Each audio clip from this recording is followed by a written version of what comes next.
Hey, welcome back to Get Down to Business. Joining me today is an award-winning speaker and nationally recognized expert on talent strategy. It's Mike Matalone. Mike is the founder and chief talent officer of the XP3 talent system and the author of the Amazon best-selling book, Hire, Train, Retrain. What makes Mike's perspective so valuable to our listeners, I know, will be his first-hand experience in the construction industry as a partner in a custom deck building business.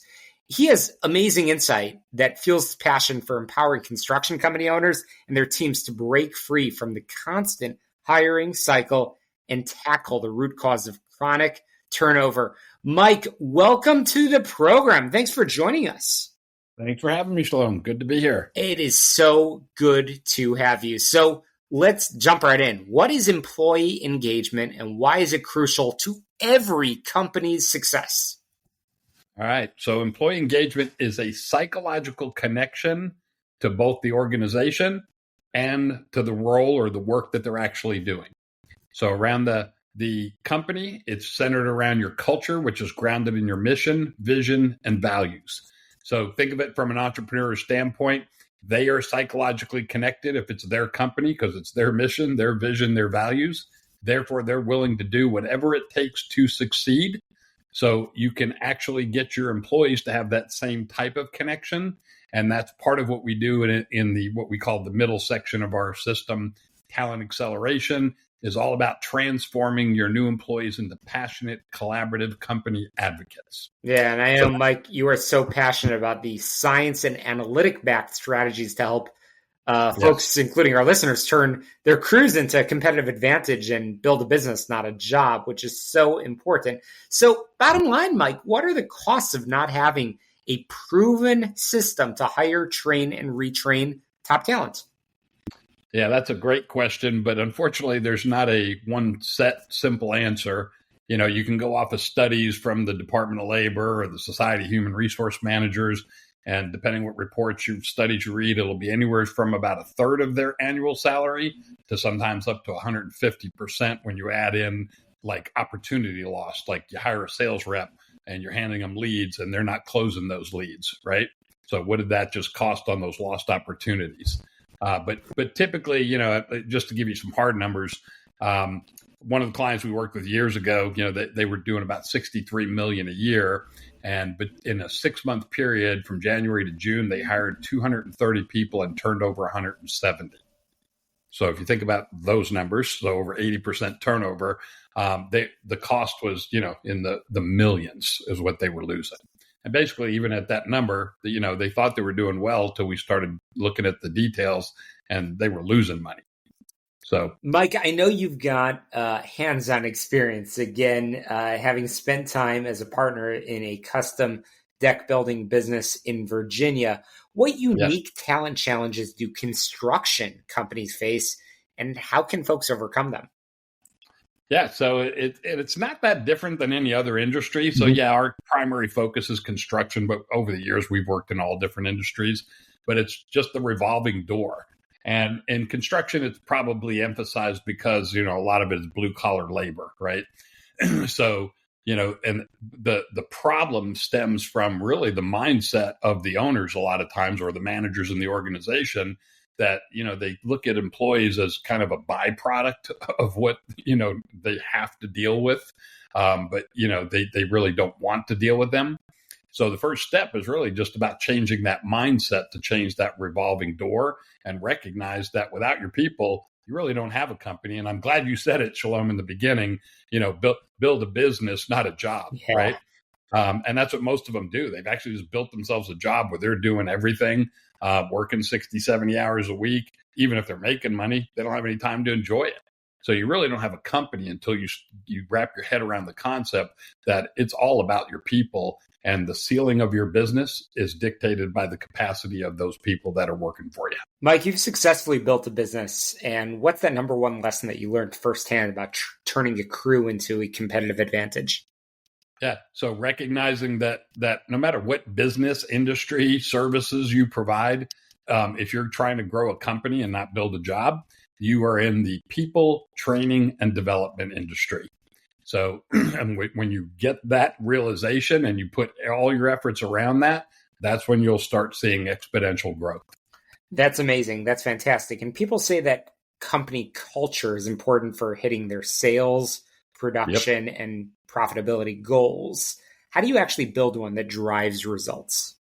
Yeah. So as I mentioned earlier, Shalom, it's your culture is grounded in your mission, vision, and values. So that means you have to actually have mission, vision, and values, but they have to be constructed properly in order to be able to get your employees to wrap their head around it. I mean, they got to be short, concise, to the point, and meaningful. And if you think about it, that's what employees are looking for in today's world. They want to do meaningful work. They want to be a part of something bigger than themselves. And that's where your culture is grounded in those elements. So I always encourage, all my clients or even prospective clients is to first take a look at your mission, vision, values and see how effective they really are. Look at how you're actually utilizing them. Are they just, some words slapped up on a wall somewhere and never really talked about? But there are ways to actually incorporate them into your hiring, into your onboarding training, and ongoing day-to-day management of the organization. Yeah. And that's really what a defined culture is centered around. I'm chatting with the author of the best-selling book, Hire, Train, Retrain. That's Mike Matalone. Mike, lastly, before we cut to break, how can data and science be applied to help us solve some of the challenges that we've been addressing here? Yeah. So that, most people take a gut approach or feel, right, when they're hiring. I like the person, I don't like the person. And that's one of the key things is you have to lose that gut feel. Or rather, I'll emphasize it this way. You don't use your gut feel up front. You got to use the data and the science in order to be able to pinpoint where a candidate is strong against your requirements and where there are gaps or what we like to call areas for improvement. So when you start focusing there, that's when you'll start seeing some tremendous results.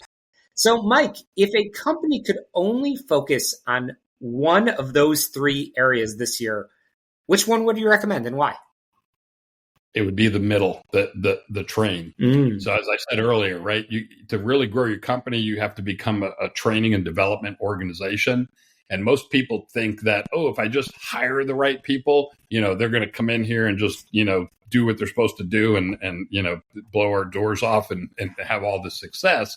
But even if they're, the person has done the same job for a competitive company down the road, they have to learn your systems. They have to learn your processes and methodologies, the tools and resources that you utilize that have made you successful.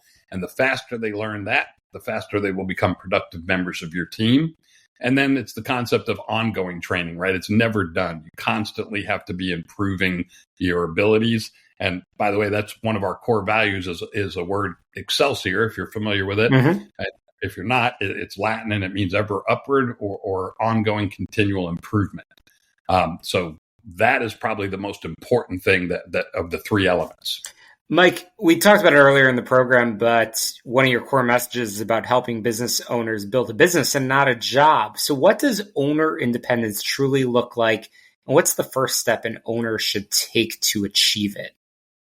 Yeah. So owner independence is about, the realization of what most entrepreneurs started their companies for. They want the independence of not having to work every day, that you have a team that's running the day-to-day that you can delegate to. And the process that you start looking at is you're looking at what we call the 5 pillars of a business, which is your people, number one. Then it's leadership elements. Then it's your sales and marketing initiatives. Then it's your operations and productions, and then finance. So those are the 5 pillars. Within each of those, there's about maybe 10 or 12 items that are very common to most organizations, that things you need to address under those. And your goal and objective is to remove yourself from the day-to-day activities of all of those 5 pillars and the activities within them. Mike, you've rejected the constant reliance on expensive recruitment agencies. What's a more sustainable way for small and mid-sized contractors to consistently attract and source top talent? I'm sorry, repeat that question, Shalom. What's a better and more sustainable way for small companies to attract top talent? Than using like a high-paid recruiter? Yes. So first focus on, the culture we talked about. And if you build that culture and have your employees are passionate, collaborative company advocates, they will become a recruiting arm for you. Second piece is always be recruiting, right? So always be looking out, offer reward programs to your employees, for referrals when they bring people in, and then structure those properly about, when they receive the compensation bonus for that. It's got to be done in multiple layers. But that's one. The other one is stop hiring. And this is probably the biggest one. Stop hiring from one side, meaning most people hire, what do we need? So when they're talking to candidates or how their ads are written, hey, I need you to do this, right? And they don't think about what's in it for the candidate.